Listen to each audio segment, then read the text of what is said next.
नमस्कार मंडळी, कथा मंथन या आपल्या चॅनलमध्ये तुम्हा सर्वांचं हार्दिक स्वागत आहे. महाभारतातील 100 कौरवांचा जन्म कसा झाला? कौरवांच्या जन्माची रंजक गाथा आज आपण पाहूया. महाभारतातील आदी पर्वानुसार गांधारी ही गांधार देशाचा राजा सुबल याची कन्या होती. कौरव धृतराष्ट्र जन्माने आंधळे होते, पण त्यांची पत्नी गांधारी ही आंधळी नव्हती.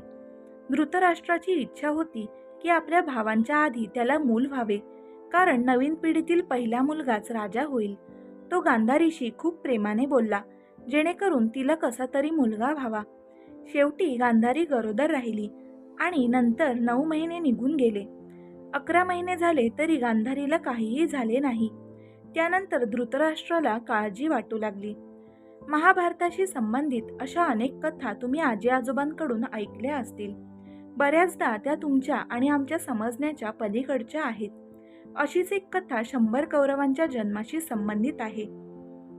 गांधारीने एकाच वेळी 100 पुत्रांना कसा जन्म दिला हे ऐकून तुम्हाला नक्कीच आश्चर्य वाटेल. गांधारी एक नाव ज्याच्याशी क्वचितच कोणी परिचित नसेल.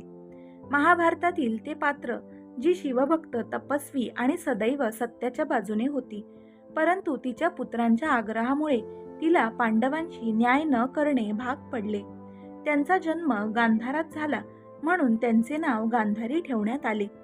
आज गांधार हा अफगाणिस्तानचा एक भाग आहे, जो अजूनही गांधार म्हणून ओळखला जातो.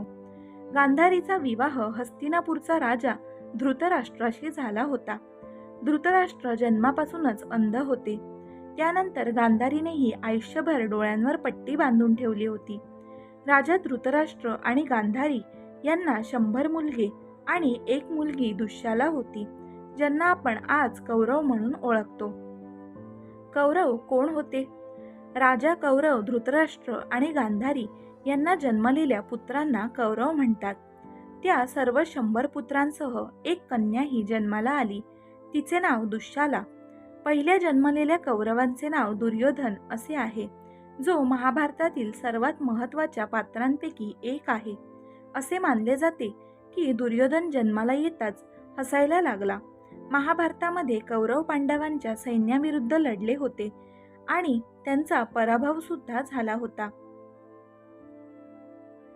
100 कौरवांचा जन्म कसा झाला ते आता आपण पाहूया. महाभारतातील आदी पर्वानुसार गांधारी हे गांधार देशाचे राजा सुबल यांची कन्या होती. कौरव धृतराष्ट्र हे जन्माने आंधळे होते, पण त्यांची पत्नी गांधारी ही आंधळी नव्हती. धृतराष्ट्राची इच्छा होती की आपल्या भावांच्या आधी त्याला मूल व्हावे, कारण नवीन पिढीतील पहिला मुलगाच राजा होईल. तो गांधारीशी खूप प्रेमाने बोलला, जेणेकरून तिला कसा तरी मुलगा व्हावा. शेवटी गांधारी गरोदर राहिली आणि 9 महिने निघून गेले. 11 महिने झाले तरीही गांधारीला काहीही मूल झाले नाही. त्यानंतर धृतराष्ट्राला काळजी वाटू लागली. त्यानंतर त्यांना पांडवांना पुत्र झाल्याची बातमी मिळाली. त्यानंतर धृतराष्ट्र आणि गांधारी हे निराश झाले. युधिष्ठिर प्रथम जन्माला आला असल्याने तो साहजिकच सिंहासनाचा मालक झाला. 11-12 महिने उलटून गेले तरी गांधारीला मूल होऊ शकले नाही. ती घाबरली आणि विचार करू लागली की हे मूल जिवंत आहे की नाही. वैतागामुळे तिच्या पोटामध्ये दुखापत झाली, परंतु तरीही काहीच झाले नाही. मग तिने आपल्या एका सेवकाकडून काठी मागवली आणि आपल्या पोटामध्ये मारायला सांगितले. त्यानंतर तिचा गर्भपात झाला आणि एक काळा मांसाचा तुकडा हा तिच्या गर्भामधून बाहेर आला. तो काळा तुकडा पाहताच लोक घाबरले, कारण ते मानवी मांसाच्या तुकड्यासारखे नव्हते. काहीतरी वाईट आणि काहीतरी अशुभ असे ते वाटत होते. अचानक भीतीदायक आवाजाने संपूर्ण हस्तिनापूर शहर हे भयभीत झाले होते. कोल्हे ओरडू लागले, जंगली प्राणी हे रस्त्यावर आले आणि दिवसा वटवाघुळं दिसू लागली.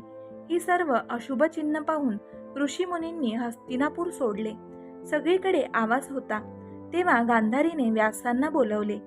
एकदा ऋषी व्यास लांबच्या प्रवासातून परत आले, तेव्हा गांधारीने त्यांची खूप सेवा ही केली होती. तेव्हा त्यांनी गांधारीला आशीर्वाद दिला होता की तुला माझ्याकडून जे हवं आहे ते तू मागू शकतेस. गांधारीने त्यांच्याकडे 100 पुत्र होण्यासाठी आशीर्वाद मागितला. गर्भपातानंतर गांधारीने तिला बोलावून विचारले की तुम्ही मला 100 पुत्रांचा आशीर्वाद दिला आहे, पण त्याऐवजी हा देहाचा तुकडा का जन्माला आला आहे? त्याला जन्म द्या किंवा एखाद्या मातीमध्ये गाडून टाका. हे ऐकून व्यास म्हणाले की मी जे सांगितले ते पूर्ण झाले आहे. मांसाचा तुकडा आणा. यानंतर व्यासांनी तो तुकडा तळघरात नेला आणि 100 मातीची भांडी, तिळाचे तेल आणि सर्व औषधी वनस्पती व्यासांनी आणायला सांगितले. त्यांनी त्या मांसाचे 100 तुकडे केले आणि भांड्यामध्ये ठेवले आणि तळघरात बंद केले. मग त्याने पाहिले की एक तुकडा शिल्लक आहे. त्यानंतर त्यांनी दुसरे भांडे मागवण्याची आज्ञा दिली आणि सांगितले की तुम्हाला 100 मुलगे आणि एक मुलगी देखील होईल, जिचे नाव पुढे दुष्याला झाले. असे म्हटले जाते की 2 वर्षांनी तळघरातून बाहेर आलेला पहिला मुलगा दुर्योधन होता. अशा प्रकारे सर्व भांड्यांमधून मुले बाहेर आली आणि 100 मुलांना कौरव म्हणतात. अशी ही कौरवांची पौराणिक कथा आहे. तर मंडळी, ही कथा तुम्हाला कशी वाटली हे आम्हाला कमेंट करून नक्की कळवा आणि सर्वांनी कमेंट्समध्ये ओम नमः शिवाय किंवा श्री स्वामी समर्थ किंवा ओम नमो भगवते वासुदेवाय असं लिहायला अजिबात विसरू नका. कथामंथन या आपल्या चॅनलवर तुम्ही नवीन असाल तर लगेचच चॅनलला सबस्क्राईब करून टाका. हा व्हिडिओ शेवटपर्यंत पाहिल्याबद्दल तुमचे मनापासून खूप खूप आभार. धन्यवाद.